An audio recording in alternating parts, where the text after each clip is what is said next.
Welcome to the Mike and Doug Show. I'm Doug. Hi, Mike. Hi, Doug. How are you this Friday? Good Friday.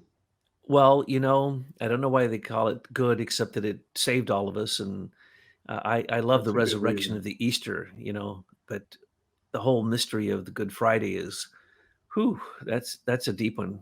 For True. me, when I was young, it always made me very, very, very, very sad. I understand the Paschal sacrifice and the whole thing and atonement, but still, Right. yes, Right. happy Good slash Bad Friday. Okay, so I need to make a distinction here. This is Good Friday Western calendar. That's right. Our Good Friday's next Friday. So the calendars are Exactly. not the same.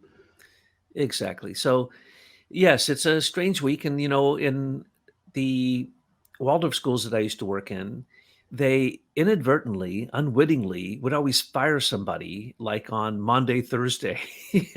So it was like they crucified somebody every Easter. They'd always fire usually Ouch. the best teacher they had.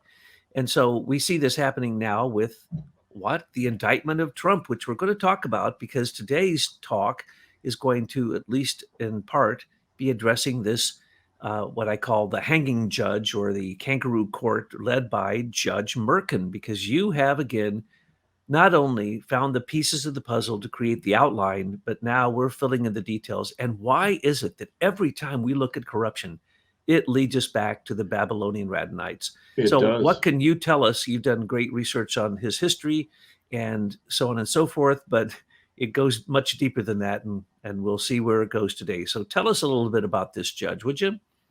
Yeah, Judge Merchant is M-E-R. Look, it's merchant without a T. And so we started looking at that background and look at that family, and we noticed that no, none of his biographies talk about his parents or his family. So that, as I've said before, is red meat to a dog with our researchers. And to cut a very long story short, we discovered that this merchant family goes all the way back to England at the founding of England in 1066. And that family's name is actually included in the Domesday Book or the Domesday Book. It's only spelled with one O back then, but it means the same thing. And so we thought, okay, he's English background. He goes back to the formation of England. We then had already discovered that these Babylonian Radanites were moving into Western Europe after the Seljuk Turks took over Babylon. And so we wondered, is there any connection between him and what we see going on with the merchant bankers of the world in our day? And it's taken about 2 or 3 days of reading a lot of English history books. And then we had the discovery this morning that actually in the Doomsday Book there's at least one reference to what they call Radnites, and that's R-A-D Knight, K-N-I-G-H-T, Radnites. They're actually mentioned in the Doomsday Book, and one of them was a landed property holder that was listed there, and another was listed as property on another manor. So, as we suspected, the Radnites had already moved into England at the time of at least Edward the Confessor. That would be before 1066, between 1040 and 1056. And then we started looking at the financing of William the Conqueror. How did he gather his cash in order to press these major attacks on England after Edward the Confessor wanted him to be his heir? And in that reference, we started reading old history books. We're talking 100 or more years old English history books, and sure enough, we see numerous references to the Radnites. And we said, is it just coincidence that it's the same name? Because as you'll recall, the term Radnite actually was referenced by an Arab historian by the name of Ibn Cordoba in Babylon in about 800 AD. So this is about 200 years earlier we see an actual reference in a history book to the Radonites, who were the merchant bankers of Babylon. And ostensibly they were Jewish, but what we've discovered now is that they had no Jewish blood at all. They were Persian, they were Turkish, they even had some Chinese blood. They certainly had Khazarian blood as well. And so now this story is starting to fill in the pieces for us that the format. Here's my bottom line from just thinking about this a few minutes ago. The bottom line here is the English people have been overtaken by the Babylonian Radonites before the formation of England. And the Babylonian Radonites have been working England as a banking resource ever since at least Edward the Confessor, and certainly by William the Conqueror. So I don't know if that's good news or bad news for all of our listeners in England, but I think it should be good news, because we finally discovered that the Babylonian Radonite demon that we have identified from Babylon took England in William the Conqueror, and actually before that. And we now know, we have a document that shows that William the Conqueror actually created the city of London by a charter, about a one paragraph charter.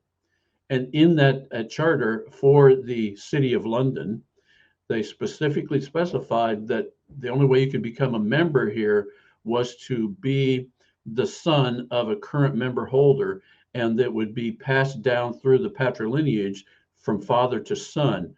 The right to do banking and merchant banking in England has been a part of this Babylonian Radonite demonology ever since the formation of the British Empire. That is huge.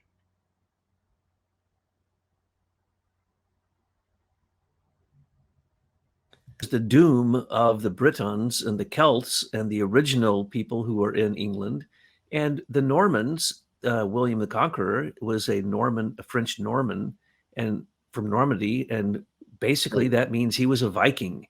And so you have a mixture of the Vikings, the French, and now we know, of course, the Babylonian Radonites, who had already all over Europe through Roman trade been the merchants. Right. They were the merchant bankers, they were the bankers, they were the tax collectors, they were the land managers. And so basically what we have here is the fait accompli, the doom of England. Yes. And that's the actual name of that book. Now, the interesting thing about that book is that was essentially an inventory of all property and holdings of all the subjects of the British Isles, and it was thorough. It's considered the first book of the English-speaking peoples. And the other interesting thing about that is, in this book, they defined everything. They defined all their property, all their personnel on the property, how many plows they had, how many oxen they had, and it even identifies some Radonites who were attached, Radnites. There's no H in it. It's R-A-D, Radnite. And they were considered semi-gentlemen for the most part, except for the one who was a landholder.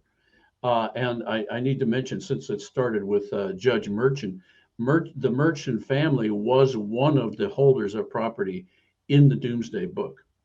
And the reason they called it the Domesday Book, because it was intended to be the definitive reference book for all future accounting for all taxes that would be collected.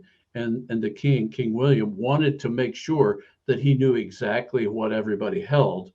And it was called Domesday because it was basically a judgment book. You couldn't question it. So once this was recorded on the Domesday Book, your fate was sealed. You had to live based on whatever that book said about your property and your holdings. Now, here's the other piece of this that really starts to make sense now about the Radonites. The Radonite was to be a person who assisted the Lord of the Manor. And the Lord of the Manor sometimes would be small holdings, sometimes massive holdings. And so back in the day, before they had fiat currency, uh, a lot of times people would go into debt, and the only way they could pay people off was to give the Lord the land that he was farming, and so and his plows and his ability to make a living would have to give that as property to the Lord, and it was the rad knight, who was in charge of keeping track of those holdings for the Lord of the manor. And isn't it curious that this was in 1066 to 1090, the time frame we're talking about when this whole system really got going in England? And isn't it curious that English knights ended up marching off to the Crusades, and they were being funded, they were being provided cash by the Rad Knights back in England, who were providing them cash for fighting that war. And we now see that Edward the Confessor, the Rad Knights had already been in by the time of Edward the Confessor. He ends up being the only British king that was ever sainted, became a saint under one of the popes, the only one.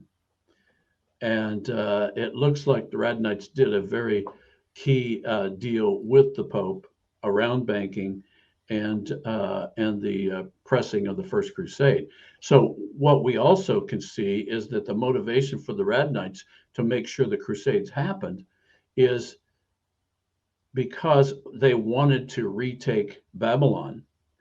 And they couldn't say that. They couldn't say we want to retake Babylon. So they made it into a we'll retake Jerusalem. And oh, by the way, it's only a few days march onto Babylon.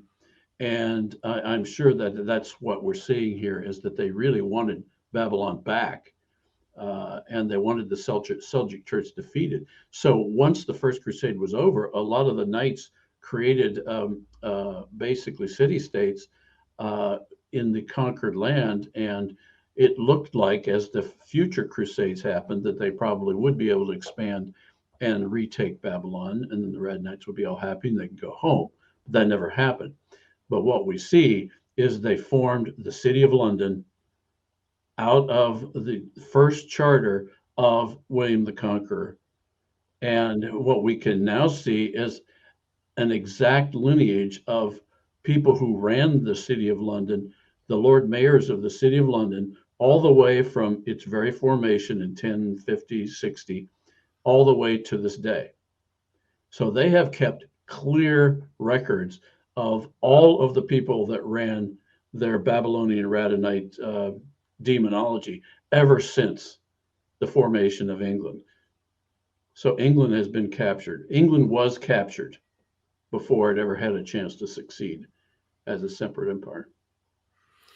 And this has been going on for thousands of years because our research with showing that in Babylon, what we call the Babylonian Radonites, or basically I call them the fake Jews, the fake Hebrews, they were running the tax collecting for the monarchy.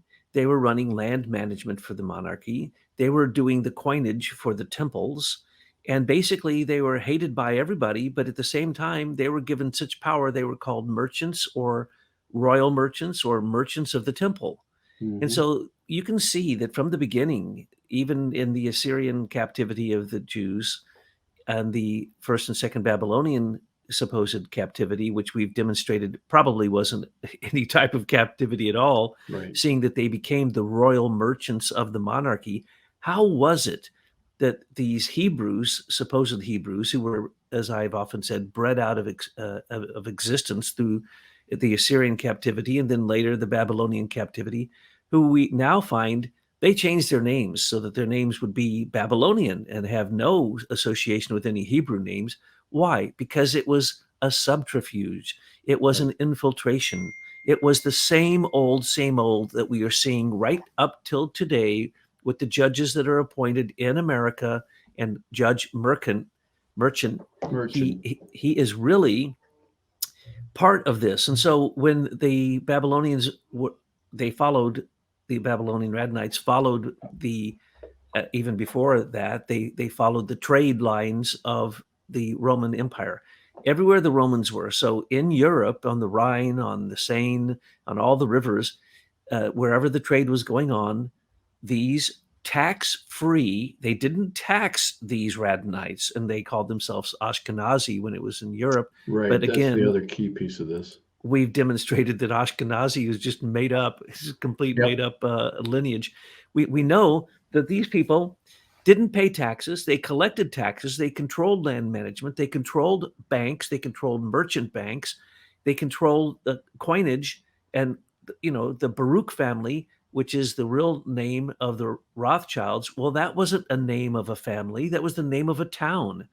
And they again and again, And Bacharach was the other name. and Bacharach, these are in fact basically stating they are the merchant bankers who have controlled our world up until this very moment, and they control it through judges, because in the old days, the Radhanite in Babylon, they were the ones who made sure that the Hammurabi Code was carried out. So they put Right. people in jail when they couldn't pay their taxes. They would steal their land.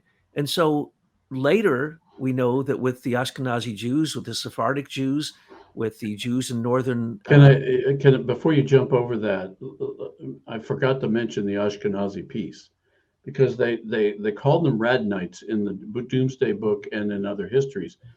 But what we learn is that is exactly within probably 75 years of the 1066, the Ashkenazi name just magically appeared.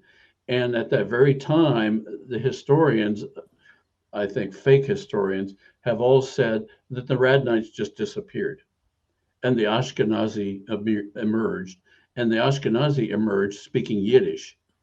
And yet there's no prehistory before that, other than the Babylonian Talmud, where we see that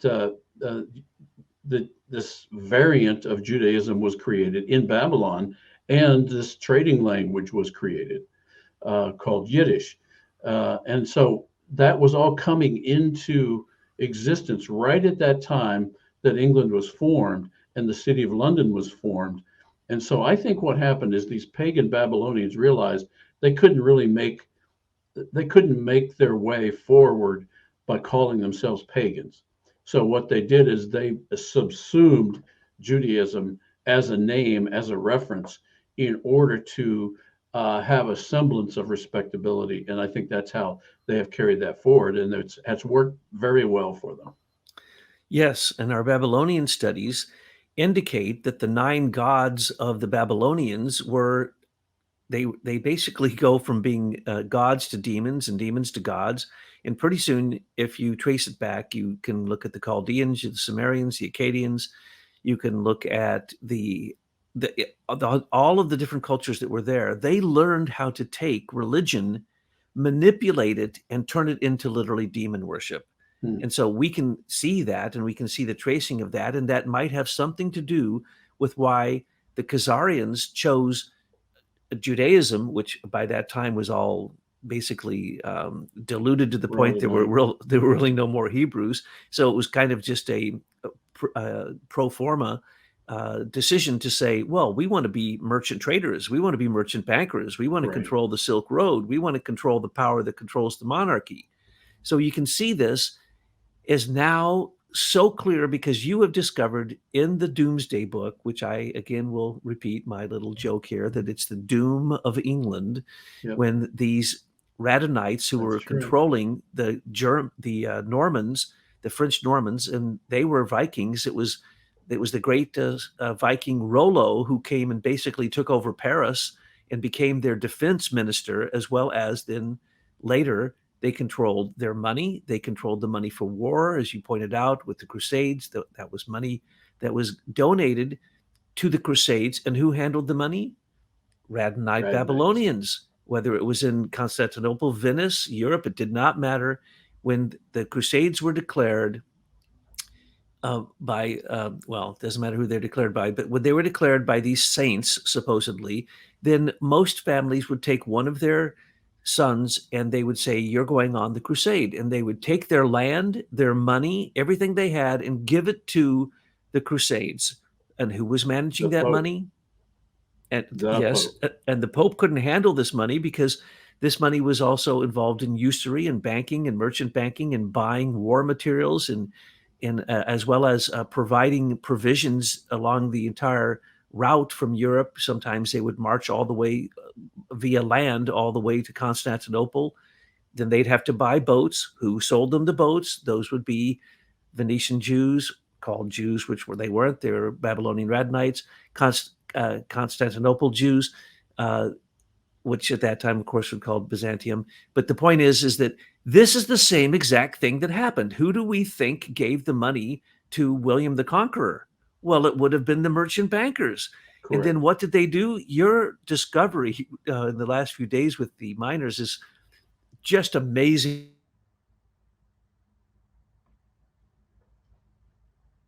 to me, that there was obviously Radhanite knights. Well, why did they want to be knights? Because in the charter of William the Conqueror in 1066, the first charter, it stated, "Ah, yes, I'm going to be your king, and my blood lineage will follow in my footsteps." And this is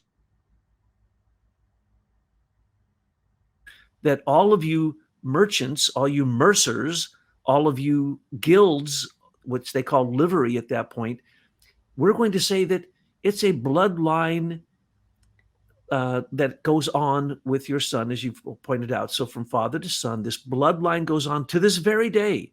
Yeah. To this very day, the 110 mercers have in the city of London their own independent sovereignty that has really no allegiance to the monarchy, the king now, queen before. And so what is it that they were assuring for themselves? They were assuring that their influence on the monarchy was ironclad and could never be stopped.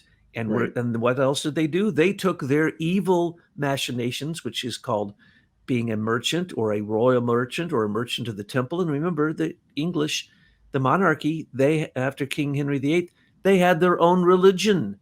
They had their own church. And so once again, it's hidden. So you can be knighted as a Radhanite, become a Rad Knight, Yes. and still control the monarchy. This is so insidious. And what has happened? The aristocracy of Britain was moved to America, and it's called our justice system. Yes. And the merchant bankers are still in control of the US Fed. That is, those are British bankers. And our entire system of merchandising, and what are we in America but the first church of consumerism? You know, that's all we really are good for. We're just basically consumers who are right. falling prey to the same old Babylonian nonsense. And so when we get to Judge Merchant, what are we looking at? We're looking at a 4,000-year history of manipulating the law by people who are claiming to have some kind of, what would you call it, sanction via their church, instead of just being a pagan and a demon worshiper. But now what do we know? They didn't have the Jews and the Talmud in Babylon. That's not where they went to worship. They went to the temple of Ishtar. They went to the temple of Babara. They went to all these temples where they literally were called the abomination of desolation, where the inside of the temple, the true name of God is never mentioned. And is that not what is happening here in America? God is being outlawed. And how is this happening? Because you can't get a true, honest judgment in any of our courts. And that's what's happening with the Kangaroo court, the hanging Judge Merchant. Well, it's interesting when you read Book of Revelation now with what we're learning, that when you receive the mark of the beast, one of the specific things that Revelation says is that you shall not be able to buy or sell. Now, I never thought much about that other than, okay, well, that's what you do with money. But now that we've seen that this demon is a merchant banker, this starts to make sense. The Bible is literally telling us the merchant bankers are the whore of Babylon. And we're working up a bunch of memes with Tyla and her team to point out that the 7-headed, 10-horned beast is ridden by the whore of Babylon. Mm-hmm. And what is the whore of Babylon? It's the whore, the abomination of desolation, who drinks the blood of the martyrs. Well, is that not what economic slavery is? It's drinking our blood. And how do they do it? Through war. There always have to be a there always has to be a blood sacrifice by these merchants because they know they'll make twice the money by supporting both sides of the war, stimulating the war, fomenting the war, creating the war in many cases. And is this not what William the Conqueror did? And rebuilding after the war. So war is what they're about. And that's what we're seeing right now. The clamor for defending Ukraine. You have to be kidding. I've said it many times. There is no more corrupt nation on the earth right now than Ukraine. And basically, you could say they are the whore of Babylon. That's where all the money laundering's going. Some reports I've Well, you just know done. that the ironic thing is when I was working in the Soviet Union and in the Ukraine, I'll bet 1 in 100 people that I would talk to in the United States even knew where the Ukraine was. And it was so hypocritical when this propaganda turned its attention to the Ukraine. How all of a sudden all these liberal leaning people all of a sudden were passionate about a place in the world that they didn't know anything about 2 weeks earlier, and that shows you how superficial this is. These demon worshippers do not like churches. Look what Zelensky's doing to the Eastern Orthodox Church in his country. He just Yeah, the locked up. Ukrainian Orthodox Church. Exactly. He just locked him up, locked him in a monastery, and says he can't do any more of his And practice. that's a Why? very famous monastery, by the way. Ancient history, lots of spirituality coming out of the Church of Lavra. A lot of monastic activity and very serious prayer lives of these people that occupy that monastery. And slavery. I often forget to mention slavery, pedophilia, the misuse of people. This is going on in our day. And now the mark of the beast is going to be the ID that you have to demonstrate that you've been jabbed or that you have your money all in the central bank digital currency. And what supports this? Bad judges, judges who literally are, and you hear it all the time, like a conspiracy cry. These are demon worshippers. These are Satan worshippers. These people worship Lucifer. They do. They worship Mammon. They worship Baal. They worship Bel. They worship Marduk. They worship Ishtar, Inanna, you name it. And that who was the pro at that? The Babylonians. So when the Babylonians and the Assyrians took the Hebrews into their culture, it was the demise of their culture. They just they just took the Hebrewness out of them. So we're dealing. Unfortunately, a lot of people who I know who are Jewish are probably Ashkenazi, and I think that the big revelation for them in all this is to realize that perhaps they've been lied to about their heritage. And while anybody can be Jewish by choice and belief, in terms of blood, probably very few of them. I mean, the Ashkenazi practices were created by some Italians. So when you say Khazarian, you could almost say Ashkenazi mafia, because literally these are made up religions and practices. Even the Talmud, which was created in Babylon. Yep.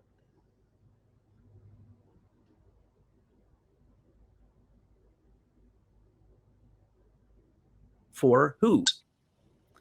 It was created as a way. It wasn't anything that they said. The Talmud was not and is not, in my Well, opinion, a holy book.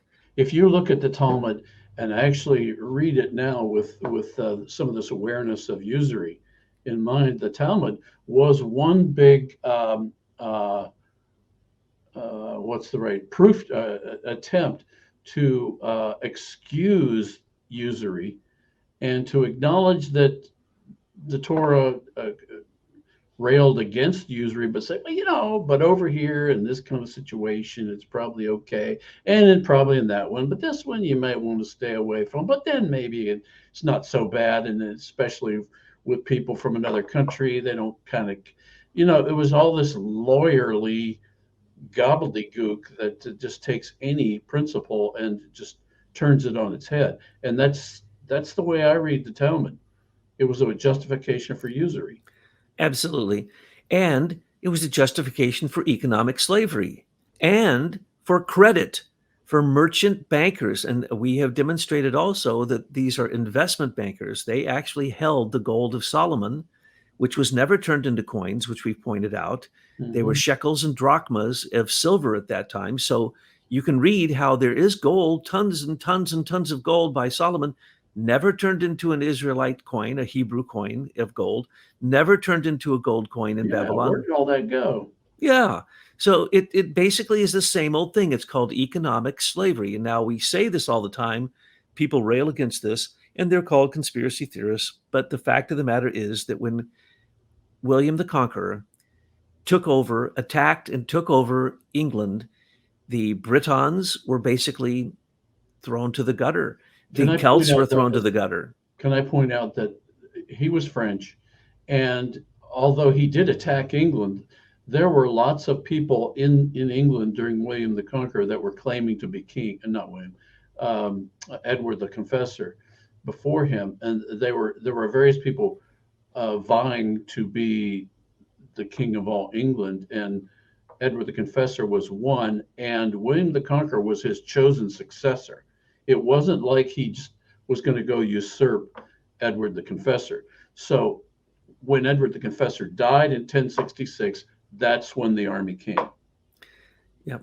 And Anglo-Saxons, who were they? They were German and Scandinavian marauders, Vikings. And so basically monarchies are the most vicious killers. And who runs the real government? Well, those would be the Rad Knights in England, or the Radonites, the Babylonian Radonites, or the Ashkenazi or the Sephardic Jews. It's always the same story. There's two groups: the ruthless murderers who are happy to kill their mother, their father, their brother, their sister to get to the throne. And then they always ask somebody else to do the dirty work of tax collecting, land Right. management, economic slavery, putting people in slavery, creating basically what the basis of pharmaceutical drugs are.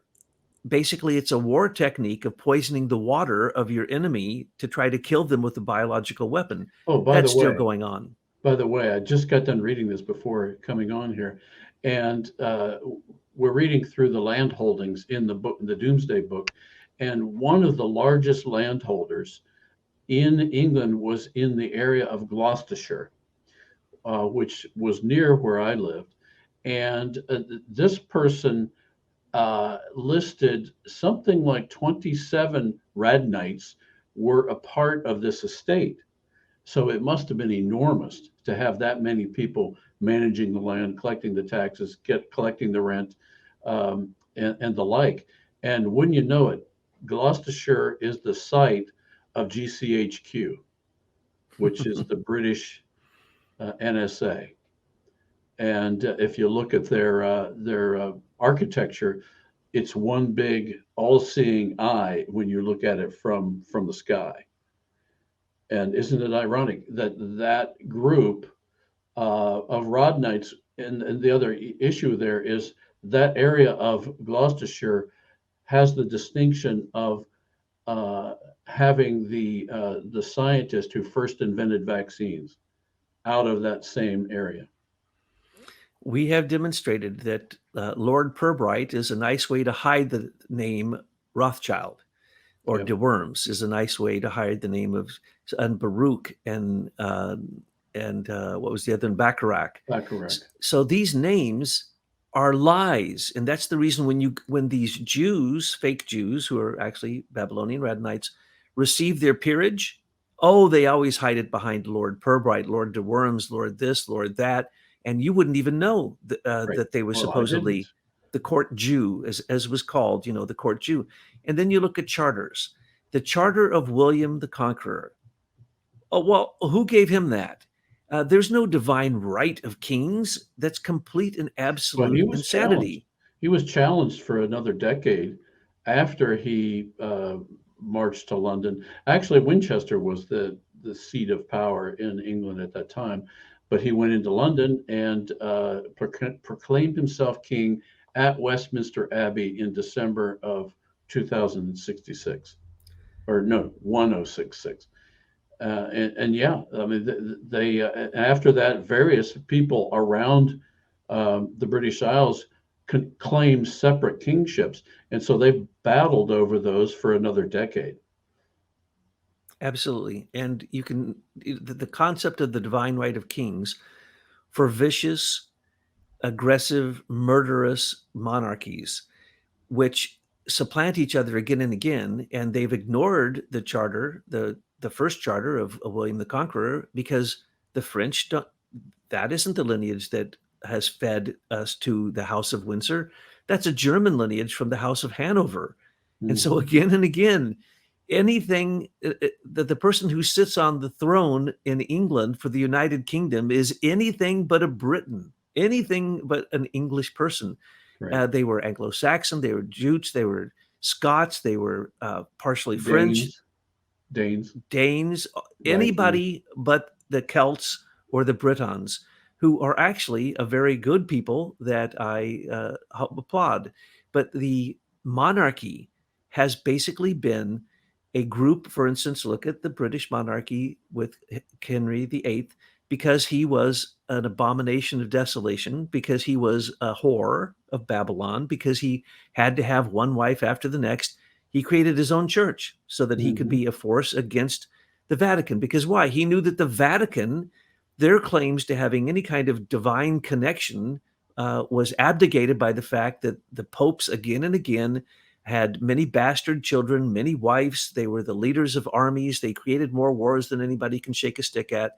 So this is basically the twofold nature of what we see as a monarchy. There's the evil, vicious warrior lords, and then there's the evil, vicious merchant lords. And those merchant lords control the city of London, and the city of London is sovereign. It's separate from the monarchy. Right. Even As according to William the Conqueror's charter, yes, in which we're going to publish. It's not very big, but that's the beginning of the City of London. So the City of London has a bastard beginning, yes, and the mayor of the city of London is not the mayor of London. And the right? sheriff of the city of London has nothing to do with law enforcement with the United Kingdom.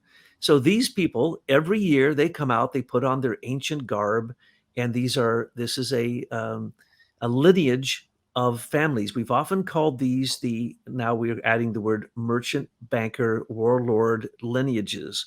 And when we're talking about who owns the Fed, these are people directly out of that bloodline of the city of Right. London. And so what we're saying here is this has been transferred to America, and we are nothing more than another domain of the United Kingdom. We're the 55th domain. We never gained our independence. And what's happened in Florida recently with Disney World and the confrontation there with the what's it called, Reedy River plot of land, it's highly likely that it was owned by British. And we did not win the American Revolution because the Treaty of Paris said that any British person, any loyalist in America that was owed money could, for a year, come back to the colonies, determine how much money they're going to sell us their land for, how much debt they say that they accrued, actually the colonies accrued and owe these loyalists, right? Well, we now find out that this land in Florida obviously is still owned, Well, still to this day. Florida was not a part of the Treaty of Paris. Florida was more to do with our relations with Spain, and so it's possible that somebody from the Spanish Florida sold land to the king, Oh, and that yes. was not a part of the Treaty of Paris. And yet we're still under those laws.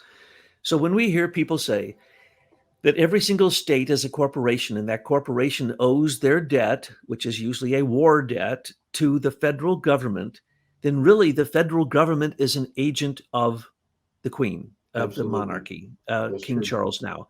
We are still But can I underneath go their back to control. your point about the Treaty of Paris with we allowed all of the royalists to basically get out, turn in their land, get paid for their land. Now, think how easy that was for the British to stay, because we now know that Alexander Hamilton created our first four banks, and they were all funded out of the city of London. Rothschilds, Warburgs, the Carter, Bakers, John Carter. Who else? Baker, what wasn't the person in charge of all shipping and shipping insurance in the Yeah, city that of was London? John Barker. Barker, yeah. John Barker and his son, his nephew, John Barker Church. And I mean, those are the records we found. And so think how easy that would be. Okay, all the loyalists, they sold their properties to the banks, which had just been funded. And so that's how they obtained mortgages on all this property that has continuously been claimed since then. And that's the other thing about the Radnites that we see from these historical records uh, of the Domesday Book and other related histories, is that one of the tasks of the Radnites was to manage the property of a lord or a manor or a baron. And part of that was managing a payment. So a lot of times, since they didn't have cash like we have today, if somebody owed the baron money, a lot of times the only way they could pay them was in their land. And so they would turn over their land and a set of horses to plow, and that was the payment. And so the Radnites had to keep track of that. Well, that was essentially managing these mortgages that had been turned over to the lords. And so these Radnites were managing mortgages. How's that different than what they're doing today down the street here at JP Morgan Chase? They're doing exactly the same thing. Yeah. Managing mortgages, turning mortgages over, flipping them, packaging them, reselling them, buying new ones. Nothing's changed. And historically, the Ashkenazi Jews, as they were called, the court Jews, the Sephardic Jews, were not allowed to own land. Why? Because they were ripping everybody off. Well, They were by the the way, land managers. Ashkenazi was their term. It wasn't other people calling them that. They decided to call themselves that. So I'm not sure how that game with they can't hold property makes any sense, since they were all holding the property for all the people they for themselves or they were working for. Because we now These are see some of them are already landed gentry. these are the lies. This is the cover. This is how they got out of doing abomination in economics, in land management, in taxes, so on and so forth. And it's filtered right into America today. Sounds like we're talking about ancient history. We're not. We're talking about history right now. For instance, Judge Merchant. I say there is no such thing as a high-level judge, especially a Supreme Court judge in any state or our Supreme Court judges, who doesn't have an offshore account. And now this is being demonstrated by the Paradise Papers, and they are showing that the CIA, FBI, which you always point out, if you're going to say CIA, you have to say British-founded CIA, and that's the Right. truth. They still work for the British And British government. founded FBI. Absolutely. And so we have found that there's a credit union that was founded in New Hampshire, the oldest one in 1909, even before the US Federal Reserve. And it is where you can put your money, and it's a club, so no one can actually look at it. It's secret, and you don't pay taxes on it. And this is the way that they pay judges off in offshore accounts. But remember, offshore accounts are also in Wyoming and South Dakota, in Nevada, in Florida, in New York, in Delaware, and in New Hampshire and other places. So we can see that, in my opinion, Judge Merchant, who is a complete fraud. Groom. He's a groom. I mean, you look at his resume right out of law school. He starts being a judge, and so what they're doing, they just placed him in a lot of different judgeships, minor judgeships, and eventually put him in the Supreme Court. I think it was in 2000. And he's been there a long time, like 2009. So he didn't earn anything. He just was given those positions. So And he's a his groom. He's a lackey. and his daughter was a part of the Democratic campaign for Biden, wasn't it? And his brother is a Colombian drug lord, more or less. You could tell Sure us looks about like that. it. Yeah. Well, it sure looks like it. We haven't. He sure looks like this guy. His name is Luis Merchant, from Colombia, just like he is from Bogota, Colombia. By the way, Bogota, Colombia was a big source of gold for the British Empire for centuries, and so that's how the I think that's where the connection is with the British. The merchants eventually migrated there, and there is a lot of evidence of that. But we don't see any associations with his parentage. But his this guy looks like his brother, about 10 years younger, and he is the CEO of the first ever cannabis company to go public on Nasdaq. Drug lord, legal drug Yeah, lord. Yeah. yeah, Now, there's a report out on forbidden knowledge. Um, the lady who runs that is a friend of ours and a good friend of John Barnwell's, and she's done an interesting report. And I just want to point out what I say is the fallacy of this case, that he's basically running a kangaroo court around. I call him the hanging judge. Why? Because he was the one who was already involved in Weisselberg, the chief financial officer for Trump. He was already convicted for these exact same things. right. And we know that Trump had a case against Stormy Daniels, and he won the case. And now it's over $600,000 that Stormy has to pay Trump. He was found to be not guilty. It was found the head of the Federal Elections Commission has come out and said that even if he did pay off Stormy, that is not a crime. And even if it was a crime, it would be a misdemeanor. Well, what Judge Merchant has done is he's clustered together through his the attorney general there, Right. Bragg, and he has basically clustered everything that Trump has ever done, rolled it up, and is involved in what's called double jeopardy. He's That's called trying the law is called re judicata. You can't be sued twice for the same claims. exactly, and so he's being sued twice for that. And the people he's already been found innocent in the one case, and it's all tied to election violations, which is not true. We already know that that is not true. He's already won that case, and the federal election commissioner has already stated that that is not a crime anyway. Plus, Michael Cohen has already been convicted for it. Michael Right. Cohen already said in his conviction that Trump did not sign those checks, that he had a complete free hand to spend money for Trump, and that's the money that he spent. It did not come out of any kind of election money. And And so by the on that particular issue, the general principle is once you catch somebody, a witness lying in a case, you essentially have to assume they're lying in every manner. Now, there's this idea that a jury has the right to listen to it and know that the person's been lying and then believe that something else is true. But this isn't a jury. This is not a jury of your peers where Trump's attorneys picked half of the jurors and the other side picks the other half. This is a kangaroo court, just like you said. This is not a real jury. It's the British Star Chamber, and it's the same old tricks that the Inns of Court have been using since the founding of the City of London. The Inns of Court are all right on the border with the City of London, and they are controlled, of course, by the bankers. And so when you're talking about the British system, you're talking about the most corrupt system there can possibly be. Oh, by the Well, way, I got to interrupt you since you're talking about the British system.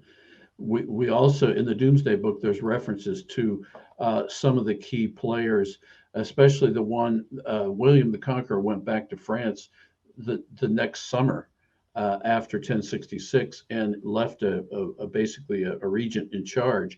And that regent is pointed to as the very first judge of the new English country.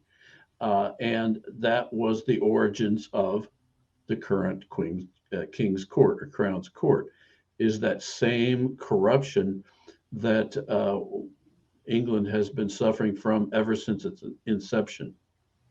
and the law is you cannot look into the monetary affairs of the monarchy of England. and the king's counselor and the king's court, a separate court. It's worse than a star chamber. There's no use bringing any charges against the monarchy because you can't possibly win.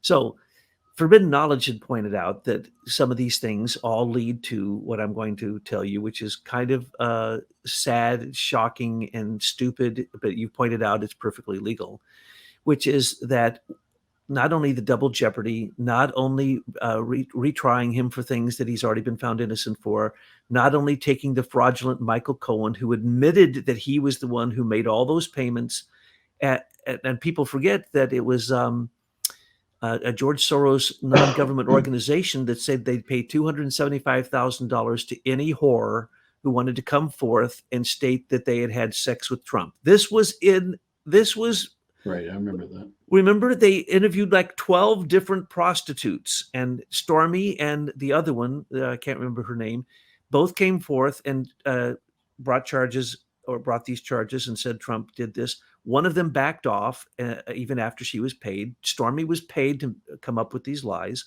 And so what you're dealing with here is a completely corrupt situation where they went back, took every single document that they had and fed it into a database. And then they used OpenAI, which a lot of people call it Chat GPT, but it's really called Compass. It is a judicial form that actually literally writes indictments for judges that are based upon the information that's fed into a system. So we now know that ChatGPT makes horrifyingly bad mistakes, very bad thinking, very bad logic. And we also know that they fed in the names of, there was an expert who analyzed this, who was one of the top experts in Compass, this judicial OpenAI, ChatGPT type of supposed artificial intelligence. And they also fed in the names of all of the jurors with information about them so that they could stack the grand jury jurors. All the people in that grand jury, and we have said before, grand jury is a star chamber. It should be thrown out. It shouldn't be legal. In a grand jury, you can't even have your lawyer sitting next to you.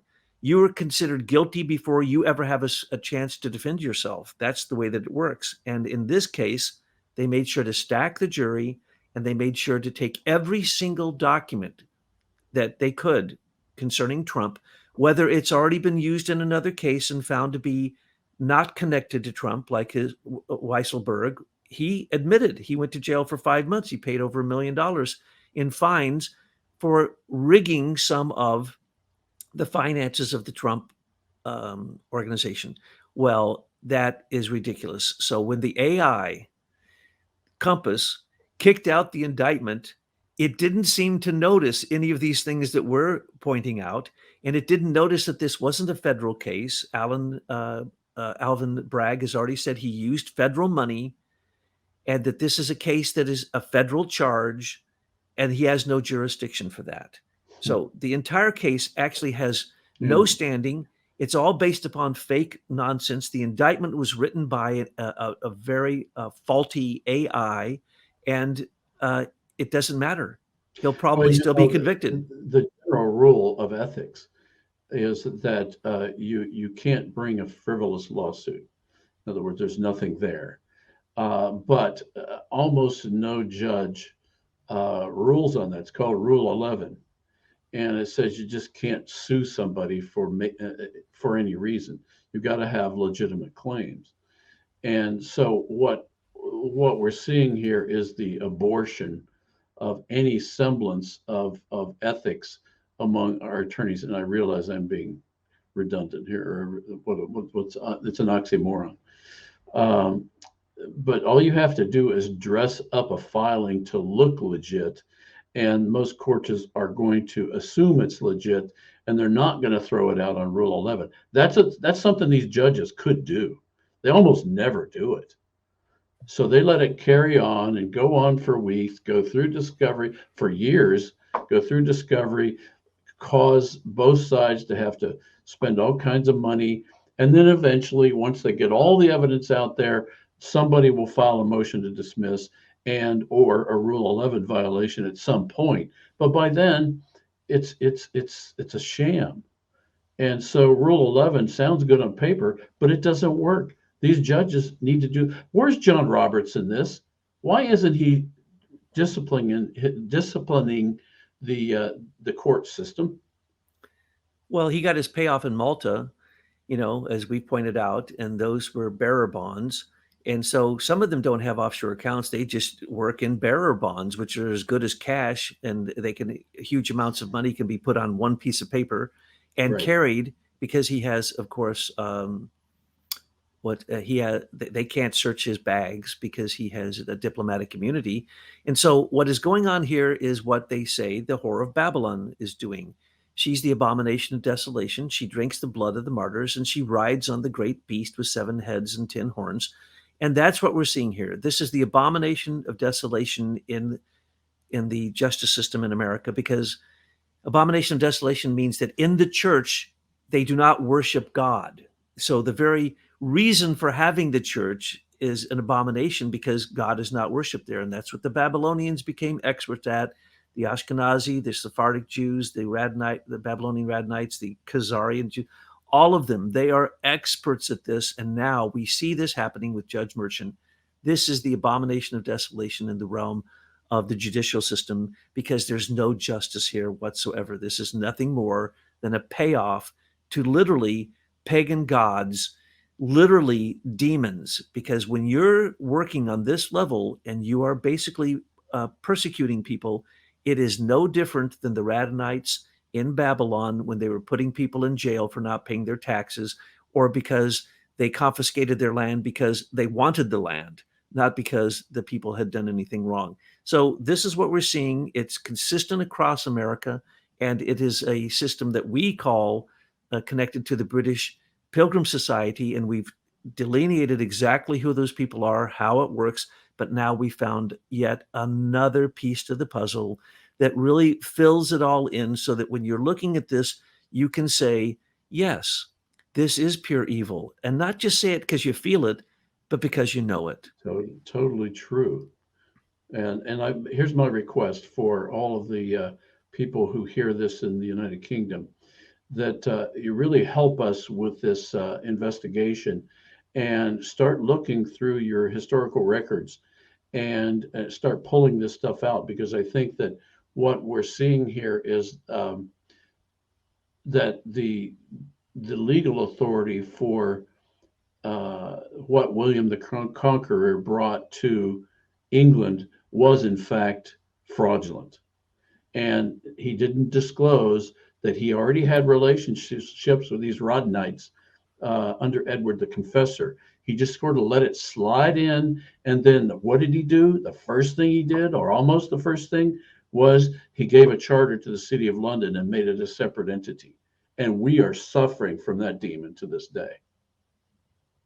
Absolutely. So we can't thank you enough for you and the miners doing the research you do. And I gave an apology at the I thank beginning. you for all of. Hey, I have something to say. Hey, Mike, Yeah. we love our white hats. Yes, I thought this would be a good day to do it. Western Good Friday. Thanks to you and the miners for pulling out this incredible information. You're welcome. Our pleasure. So once again, it's always a joy to see the puzzle being finished, not just the frame, but the inner pieces. And it seems as if there's always a connection back to 4,000 years of manipulation of humanity, and Yes. through every type of avenue that you can imagine, from monarchies to temples to churches to economics to taxes to land management, you name it. They worked these systems out a long time ago, and that's the reason they work so effectively. So one of the things we need to carry on with discussions with you is, okay, you are a recognized person in the world of exorcism. You were identified as somebody who really knows what they know in this regard. And I think what we're seeing now is that humanity has been overtaken by a demon, not destroyed, but overtaken. And we are suffering from this Babylonian Radonite demon and its legion. And so I think we need your assistance and perspective on how we are going to overcome this. Well, there's three things. You have to get the demon to name themselves. You have to get the person who's possessed, that let's call it America. First, we have to tell America the truth of who it is that is doing this, what demons are there, how many demons there are, and that's what we're working on. And then it's going to come down to, do the possessed people wish to get this out of them? Because in Mhm. all cases, it's because they worshiped these demons. That's why they became possessed. And so when you say to an American, like I once did, I explained the Carlyle Group to them and how cruel and evil they were, and it was all militaristic, and George Bush, became a billionaire through it. What did most of the people say when I told them that? How can I buy that stock? Yeah, And yeah, that's it's what we bad. have to get to. We have to say, no, you don't want to participate in this demon worship just because it gives you money through Mammon and sex through Asmodeus, and you get what you want through the Leviathan, and Satan and Lucifer are involved in the evils of war. No, you don't want to participate in this. And then once you decide you don't want it in you, then it is only by the grace of God and the love of Jesus Christ that you can actually eradicate these demonic forces from your life. And that can be done individually. It doesn't have to be done as an entire nation. And when it is done, then you can start to create a collective consciousness that can reach a, a point where it is critical mass, that we can begin to turn it around through consciousness, through love.